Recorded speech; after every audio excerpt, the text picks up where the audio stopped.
They have to know that when they get that degree, this is going to help advance their goals.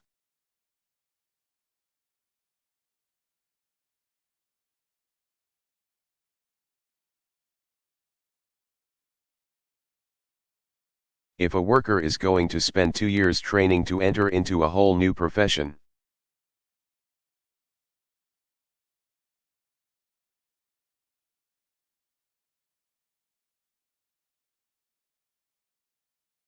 that certificate has to mean that he or she is ready, and that businesses are ready to hire.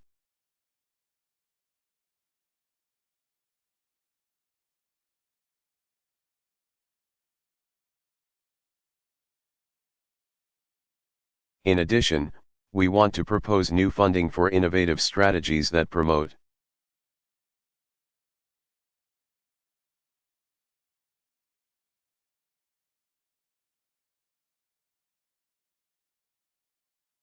not just enrollment in a community college program, but completion of that program.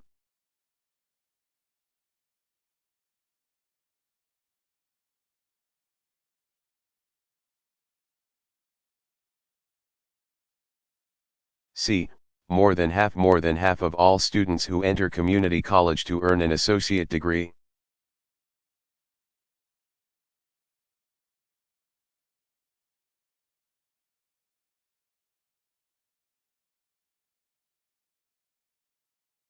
Or transfer to a 4-year school to earn a bachelor's degree, unfortunately fail to reach their goal.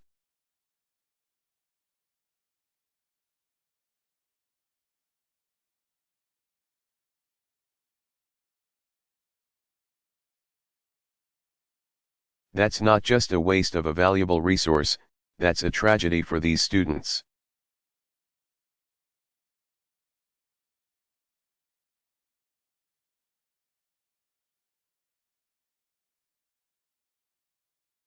Oftentimes they've taken out debt and they don't get the degree.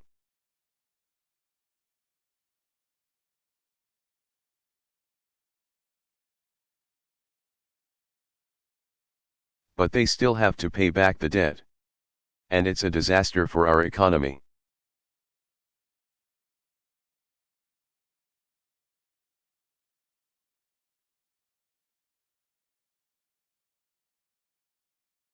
So we'll fund programs that track student progress inside and outside the classroom.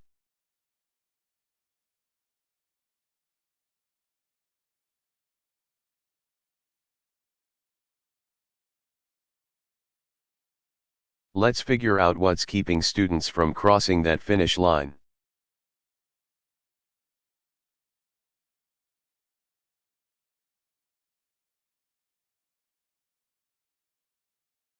And then put in place reforms that will remove those barriers.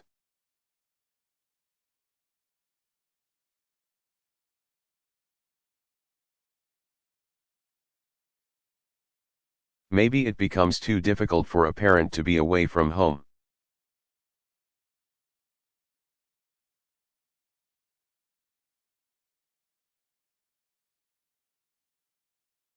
Or too expensive for a waiter or a nurse to miss a shift.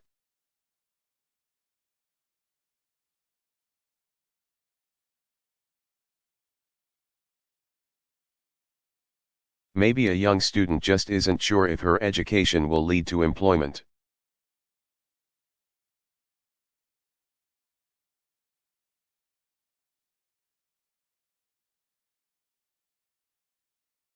The point is, we need to figure out solutions for these kinds of challenges.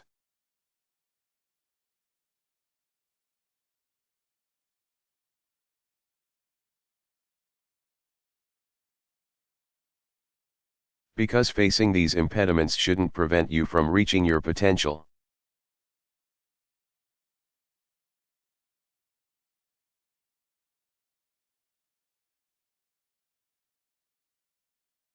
Alright, so that's a big chunk of this first part of this initiative.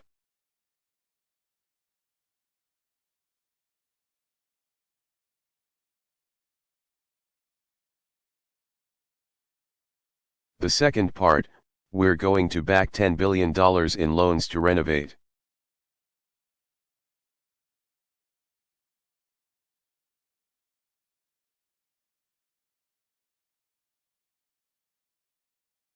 and rebuild college classrooms and buildings all across the country.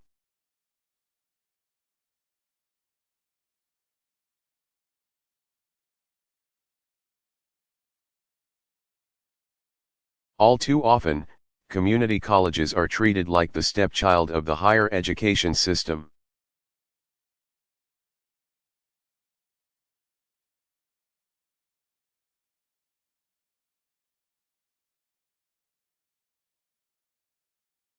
They're an afterthought, if they're thought of at all.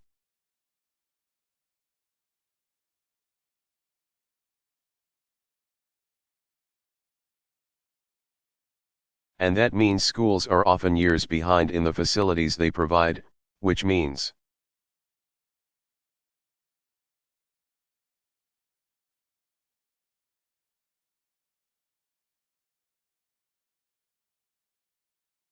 in a 21st century economy, they're years behind in the education they can offer.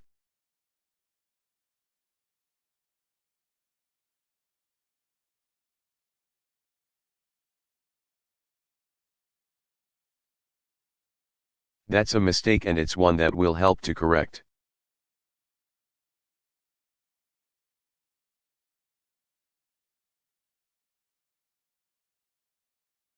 Through this fund, schools will have the chance to borrow at a more affordable rate to modernize facilities.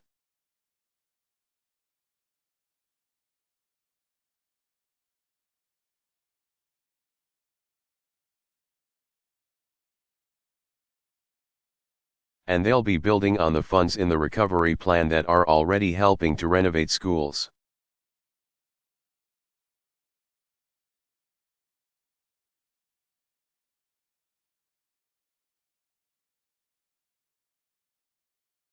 Including community colleges all across the country.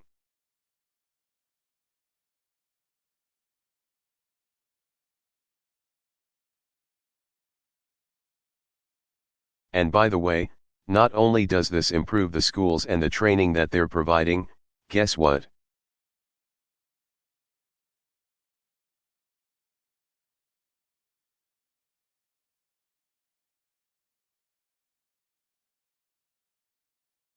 You also have to hire some workers and some tradesmen and women to do the work on those schools.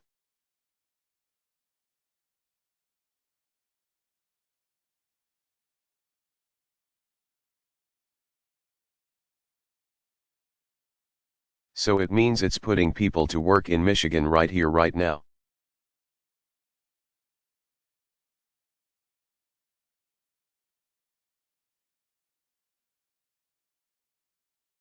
Number 3, even as we repair bricks and mortar, we have an opportunity to build anew.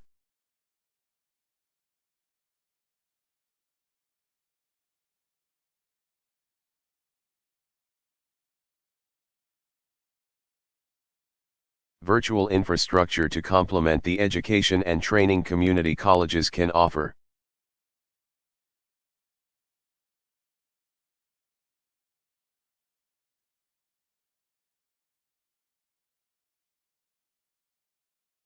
So we're going to support the creation of a new online, open source clearinghouse of courses.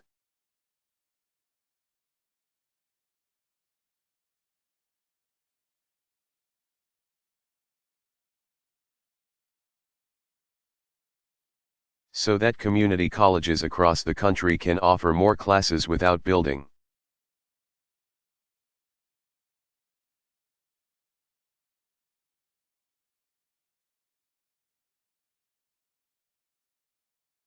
More classrooms. And this will make a big difference, especially for rural campuses that a lot.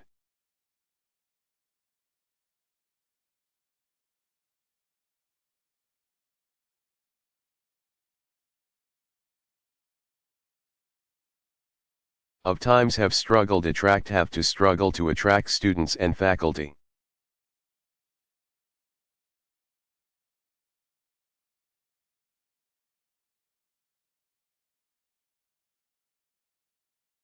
And this will make it possible for a professor to complement his lecture with an online exercise.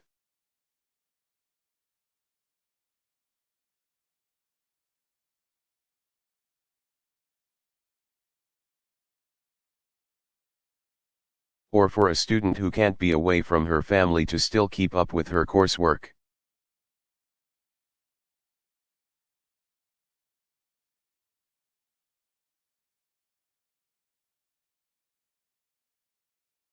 We don't know where this kind of experiment will lead, but that's exactly why we ought to try it, because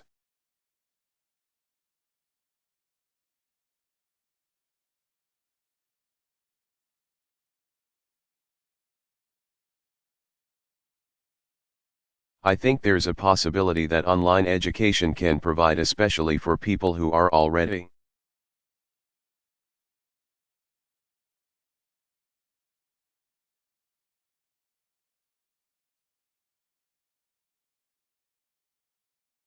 in the workforce and want to retrain, the chance to upgrade their skills without having to quit their job.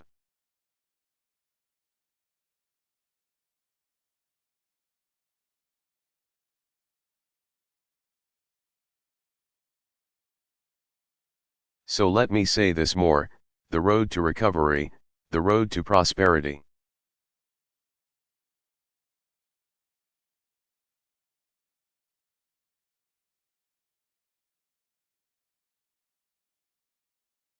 is going to be hard.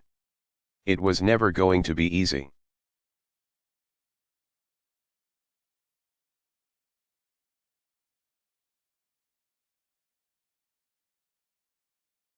When I was sworn in, we were seeing 700,000 jobs lost that month.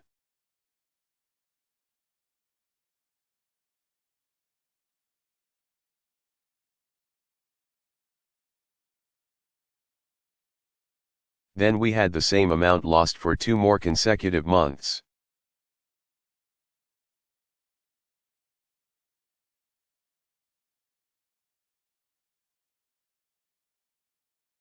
Now we've got an average of about 400,000 jobs lost, but we're still losing too many jobs.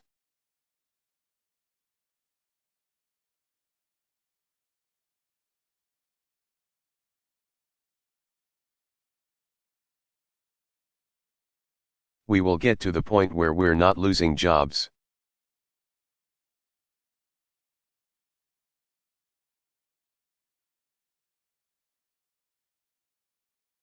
But then we've got to start getting to the point where we're actually creating jobs.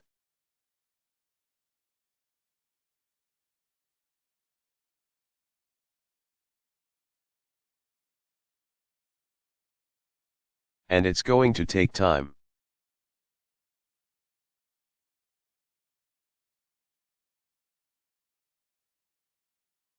There are going to be false starts and there are going to be setbacks.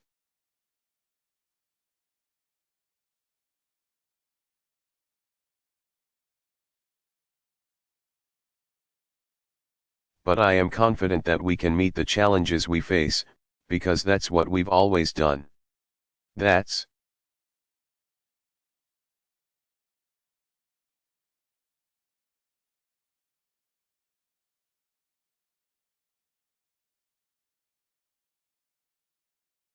what America does.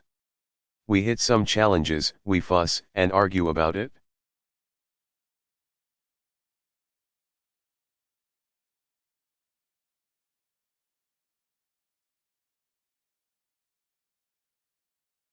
And then we go ahead and go about the business of solving our problems. That's what we see on display right here at Macomb Community College.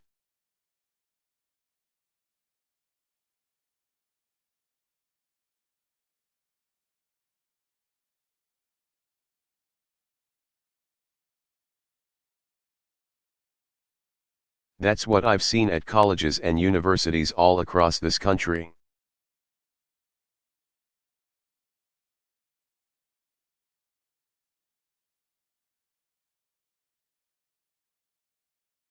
At every juncture in our history when we've been challenged, we have summoned the resilience and the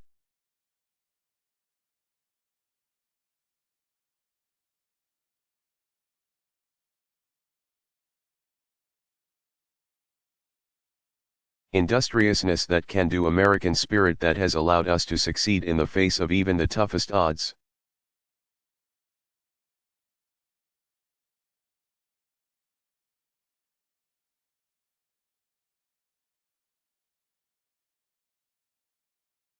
That's what we can and must do now, not just to overcome this crisis, but to leave something better behind.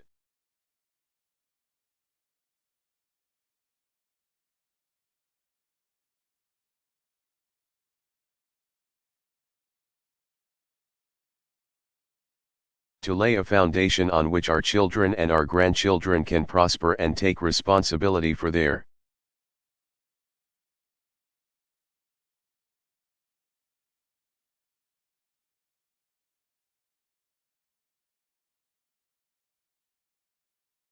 future, just as the students at this school, at this difficult moment, are taking responsibility for theirs.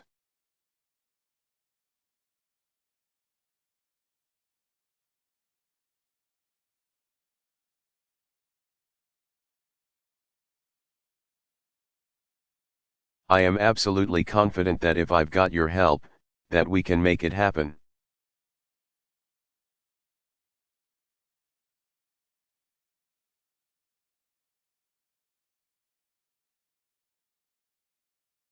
And we are going to see a stronger, more prosperous Michigan in the years to come.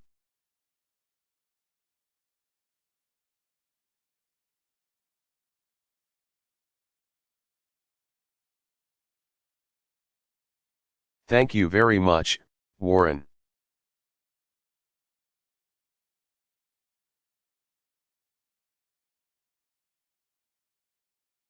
God bless you.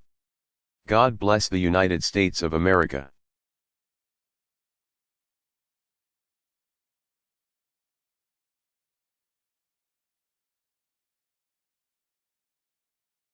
Barack Obama.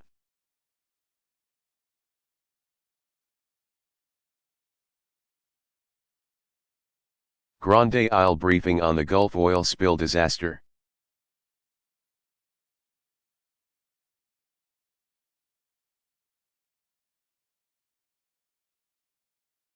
Delivered May 28, 2010, Grande Isle, Louisiana.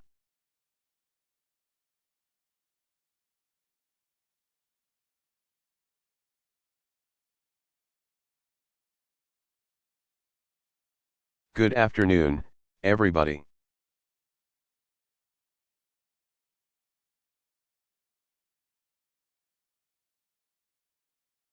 I know it's a little warm out here, so want to get started.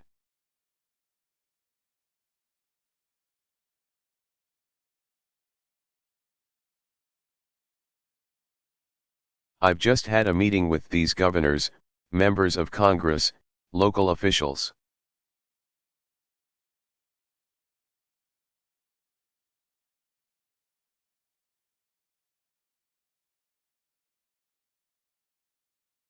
As well as Admiral Thad Allen, the National Incident Commander in charge of response efforts to the BP oil spill.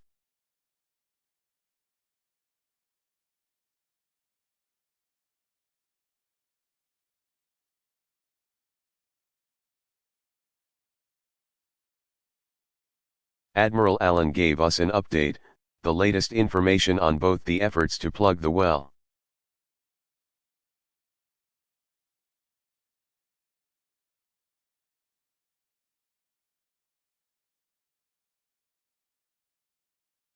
As well as giving us an update on arrangements and coordination.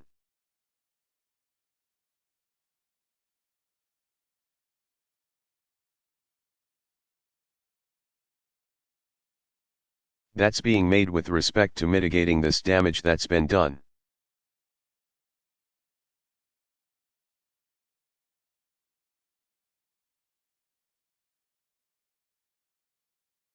He updated us on these latest efforts to stop the leak, mitigate the damage to the great beaches of the Gulf Coast.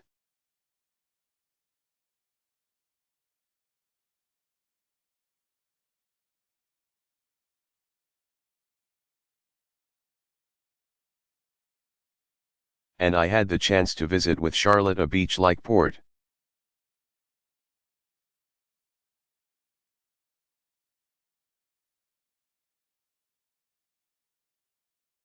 Fortune, that gives you a sense of what extraordinary efforts are being made at the local level.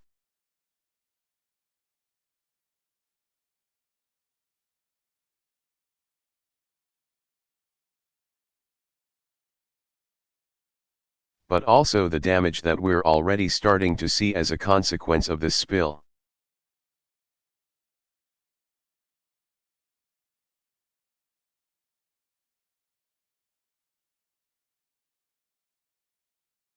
Now, our mission remains the same as it has since this disaster began, since the day I visited Louisiana nearly 4 weeks ago.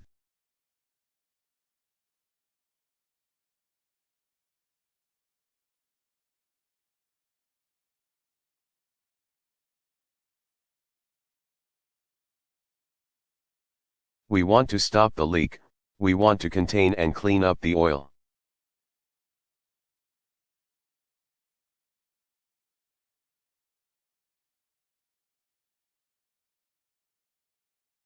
And we want to help the people of this region return to their lives and their livelihoods as soon as possible.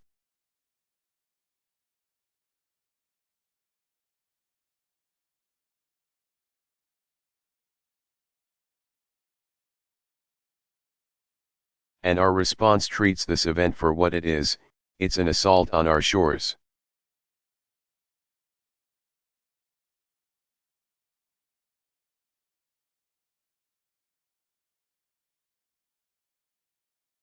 On our people, on the regional economy, and on communities like this one.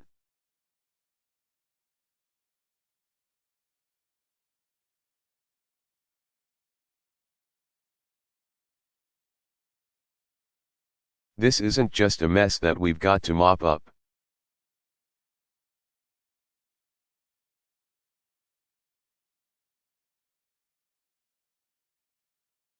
People are watching their livelihoods wash up on the beach.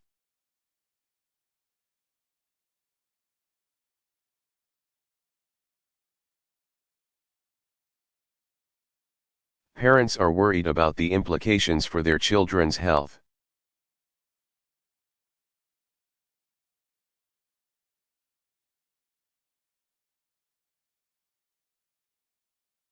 Every resident of this community has watched this nightmare.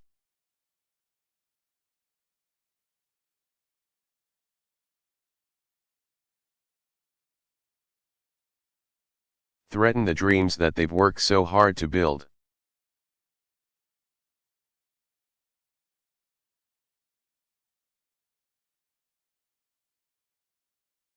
And they want it made right, and they want to make it right now.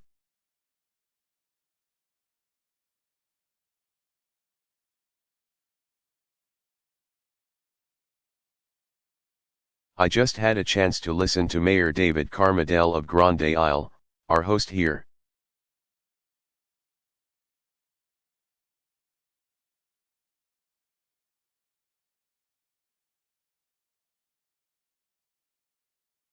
Telling us heartbreaking stories about fishermen who are trying to figure out where the next paycheck is going to come from.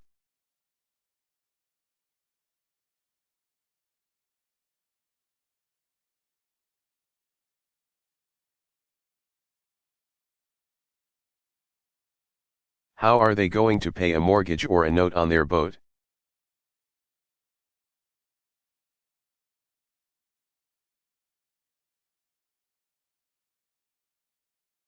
And he is having to dig into his pocket at this point to make.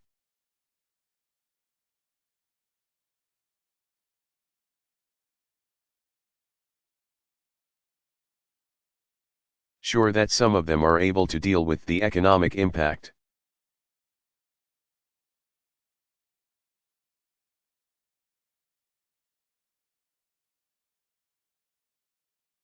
So this is something that has to be dealt with immediately, not sometime later.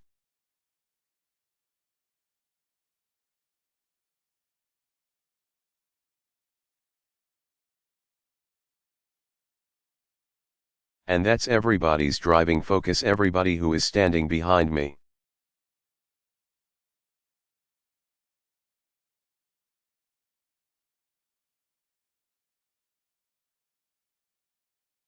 This is our highest priority and it deserves a response that is equal to the task.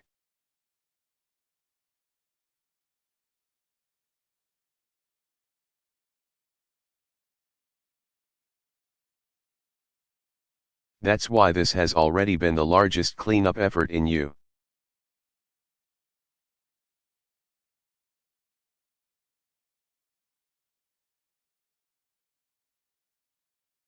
U.S. history.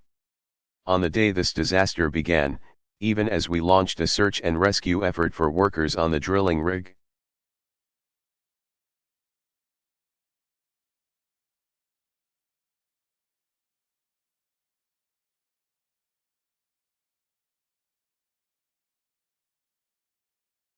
we were already staging equipment in the event of a larger scale spill.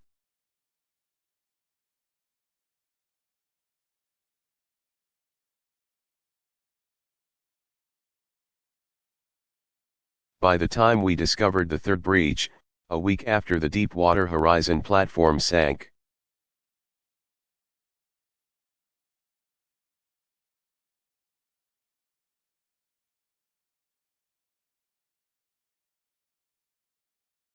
we had already stationed more than 70 vessels and hundreds of thousands of feet of protective boom on site.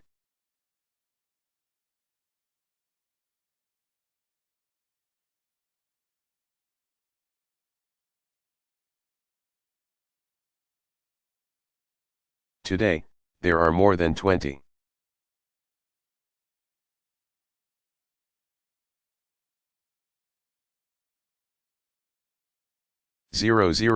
people in the region working around the clock to contain and clean up this spill.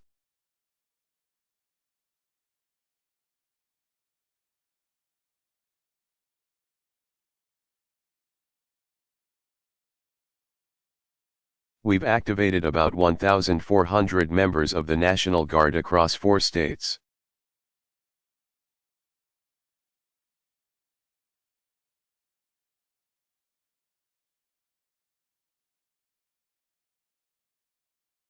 Nearly 1,400 vessels are aiding in the containment and cleanup effort.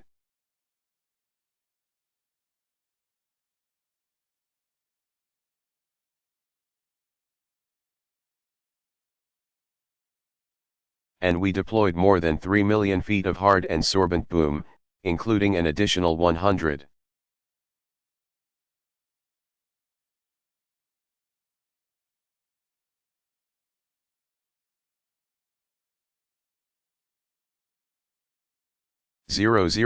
Just yesterday for these parishes in Louisiana that face the greatest threat.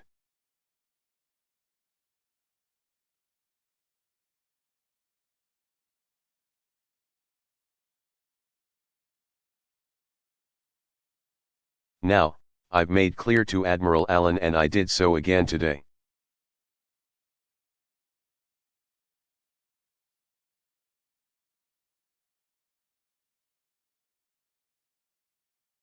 that he should get whatever he needs to deal with this crisis.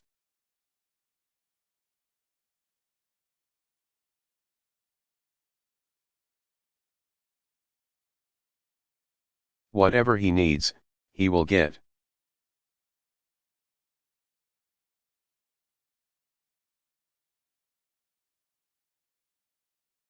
Right now, we're still within the window where we don't yet know the outcome of the highly complex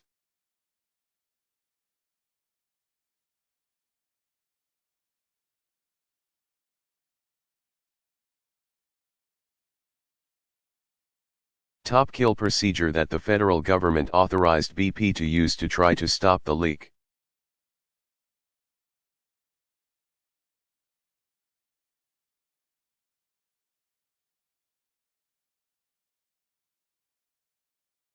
If it is successful, it would obviously be welcome news.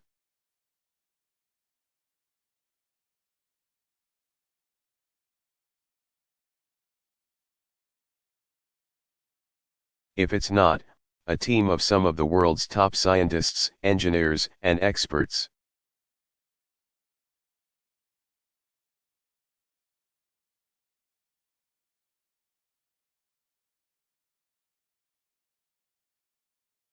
led by our Energy Secretary and Nobel Prize-winning physicist Stephen Chu,